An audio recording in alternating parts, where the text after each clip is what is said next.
I'm Dr. Robert Kerr, Chief of Neurosurgery at Huntington Hospital with Northwell Health. I'm very grateful for the opportunity to talk with you about this very important issue in women's health in particular, and appreciative of the Handler Hope Foundation's interest in women's health and breast cancer research. Hi, I'm Heather Zinkin, and I'm the Chief of Radiation Medicine at Huntington Hospital. I treat a lot of women with breast cancer who, with the advances in therapies these days, have an excellent overall survival of over 90%. But unfortunately, we have a subset of women with HER2/neu positive disease who have a significantly increased risk of developing brain metastases.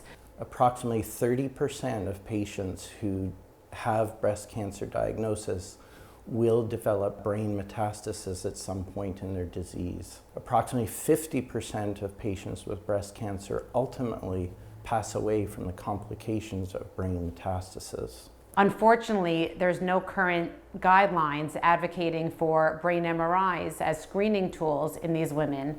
And without guidelines, insurance companies will not pay for screening MRIs. And we know that early detection is really critical toward cure and improving survival.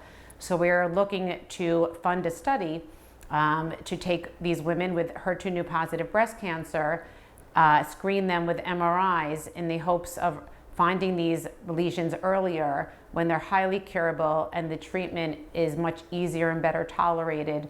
It is our intention that once a patient is diagnosed with breast cancer, she would immediately undergo surveillance of the central nervous system, including the brain and spinal axis, and following that would undergo strict annual surveillance to detect early brain metastatic progression. As clinicians, we clearly have a large volume of patients where we wish that we had known information and screened information when the disease was at a much earlier state, where we know we could have been more effective with treatment. This is the battle that we are fighting together.